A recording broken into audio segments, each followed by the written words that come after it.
नीतीश कुमार दोषी हैं। जिसकी सरकार बिहार के अंदर है और उस सरकार के कार्यकाल में ये पुल गिरा है तो दोषी कौन? 2014 में ये पुल शुरू हुआ बनने का। 2014 में तो बीजेपी का सरकार था बिहार में। आप इस चीज़ को देख लीजिए किसकी सरकार थी बिहार के अंदर से। तेज प्रताप जी का बयान आ रहा है कि बीजेपी पुल गिरवाई है। हम लोग तो चाह रहे हैं कि पुल बने बिहार में, लेकिन बीजेपी चाह रही है कि पुल गिरते रहे। तेज प्रताप जी ने कहा है कि भारतीय जनता पार्टी ने पुल गिराया। अब कुछ भी बोल सकते हैं, नहीं, मंत्री हैं बिहार का तो कुछ भी बोल सकते हैं। उनको तो भारतीय जनता पार्टी के कार्यकर्ता पुल गिराने के लिए गए थे। उनको इतनी समझ नहीं है कि पुल गिराने कोई आदमी पुल गिराता है। बीजेपी से 2025 में मुख्यमंत्री का चेहरा किनका रहेगा? सम्राट चौधरी, नित्यानंद राय या चिराग पासवान? ये तो भारतीय जनता पार्टी तय करती है। अभी तो समय है, तो भारतीय जनता पार्टी तय करती है। उसका एक सिस्टम है, उसका एक पार्लियामेंट्री बोर्ड है। उस पार्लियामेंट्री बोर्ड में लोग बैठते हैं, उसके बाद तय करते हैं कि किसके नेतृत्व में चुनाव लड़ा जाए। नमस्कार, आप देख रहे हैं एमजी न्यूज़ बिहार। अभी हम भाजपा के प्रदेश प्रवक्ता जी हैं आशुतोष झा जी, इनसे बात करेंगे क्योंकि बिहार के भागलपुर में सुल्तान ब्रिज धड़ाधड़ गिर गया। कई करोड़ रुपया से वो बन रहा था। लगभग बताया जा रहा है कि 1700 करोड़ रुपया के लागत से वो बन रहा था। आप किसको दोषी देंगे? दोषी सरकार होती है। नीतीश कुमार दोषी हैं। जिसकी सरकार बिहार के अंदर है और उस सरकार के कार्यकाल में ये पुल गिरा है तो दोषी कौन? 1 साल पहले भी गिरा था, पुल का एक बड़ा हिस्सा गिरा था और उसके लिए कमेटी का गठन भी किया था। रुड़की संस्थान से संपर्क करके इंजीनियर लोग आए हुए थे कि क्यों गिरा, उसका भी कोई रिपोर्ट भी नहीं आया था। रिपोर्ट नहीं आया था, उसके बाद भी काम को तेज गति से आगे बढ़ा रहे हैं। क्यों बढ़ा रहे हैं? जब रिपोर्ट नहीं आया तो आपको काम तो नहीं करना चाहिए, रोकना चाहिए। और सबसे बड़ी बात है कि इतने लंबे समय से रिपोर्ट क्यों आ रही है? वही 2, 4, 5 साल में तो रिपोर्ट क्यों आ रही है? 1 साल में 2 महीना, 3 महीना, 4 महीना बहुत होता है। सरकार की लापरवाही है। सरकार संजीदगी से इस मामले को नहीं लेती है, गंभीरता से नहीं लेती। 2014 में ये पुल शुरू हुआ बनने का। 2014 में तो बीजेपी का सरकार था बिहार में। आप इस चीज़ को देख लीजिए किसकी सरकार थी बिहार के अंदर।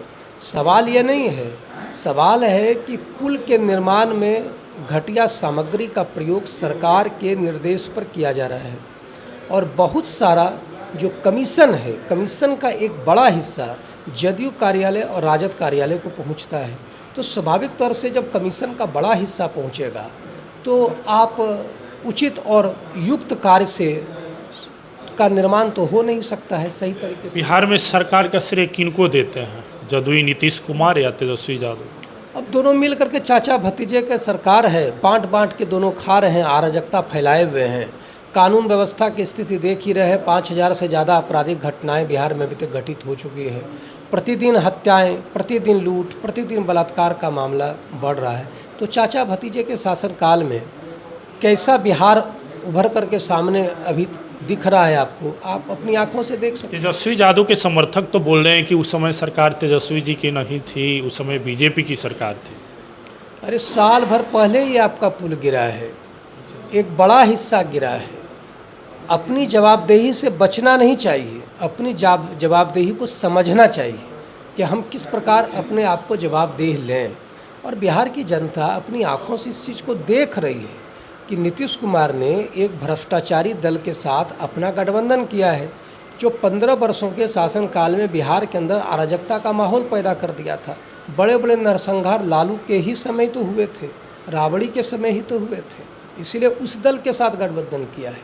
तो जिस दल के साथ गठबंधन किया है, बिहार के अंदर सुशासन स्थापित नहीं हो सकता है।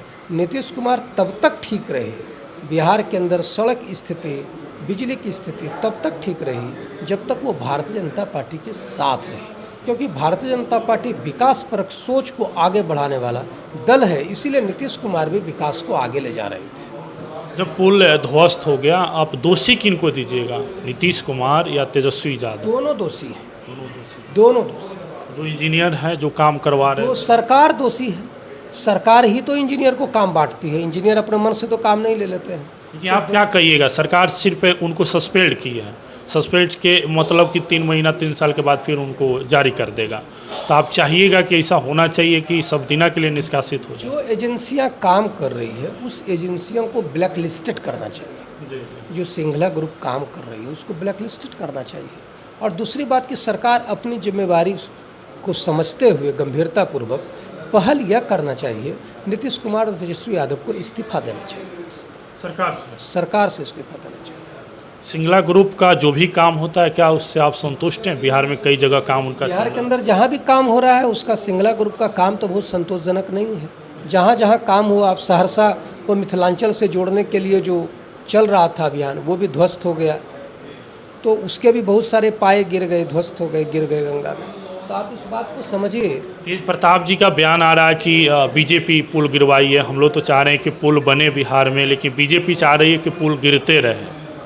तेज प्रताप जी ने कहा है कि भारतीय जनता पार्टी ने पुल गिराया है। अब कुछ भी बोल सकते हैं, नहीं, मंत्री हैं बिहार का, तो कुछ भी बोल सकते हैं। उनको तो भारतीय जनता पार्टी के कार्यकर्ता पुल गिराने के लिए गए थे। उनको इतनी समझ नहीं है कि पुल गिराने कोई आदमी पुल गिराता है। तो आदमी तो पुल गिरा नहीं सकता है, पुल तो इतना मजबूत होता है। आपने घटिया सामग्री का प्रयोग करवाया। एक पैसे का एक बहुत बड़ा हिस्सा राजद कार्यालय को गया, जदयू कार्यालय को गया। इसीलिए घटिया सामग्री जब आप लगाएंगे, जब आप अपने ही घर का ढलाई ठीक से नहीं कराएंगे, तो ढलाई तो आपका टूटेगा ना, गिरेगा ना। वही काम है। राजद और जदयू के पास एक पैसे का बहुत बड़ा कमीशन का हिस्सा जाता था, घटिया सामग्री लगता था, इसीलिए ऐसा हुआ है। आपका मांग क्या रहेगा आपके पार्टी की ओर से उस पुल को लेकर? भारतीय जनता पार्टी के प्रदेश अध्यक्ष ने या भारतीय जनता पार्टी ने स्पष्ट तरीके से कहा है कि इसकी जांच होनी चाहिए, बड़े स्तर पर इसकी जांच होनी चाहिए और इस जांच में जो भी दोषी व्यक्ति है उस पर कार्रवाई होनी चाहिए। आखिरी सवाल रहेगा, बीजेपी से 2025 में मुख्यमंत्री का चेहरा किनका रहेगा? सम्राट चौधरी, नित्यानंद राय या चिराग पासवान? ये तो भारतीय जनता पार्टी तय करती है। अभी तो समय है, तो भारतीय जनता पार्टी तय करती है। उसका एक सिस्टम है, उसका एक पार्लियामेंट्री बोर्ड है। उस पार्लियामेंट्री बोर्ड में लोग बैठते हैं, उसके बाद तय करते हैं कि किसके नेतृत्व में चुनाव लड़ा जाएगा। आप सुन रहे थे बीजेपी के प्रदेश प्रवक्ता जी आशुतोष झा जी।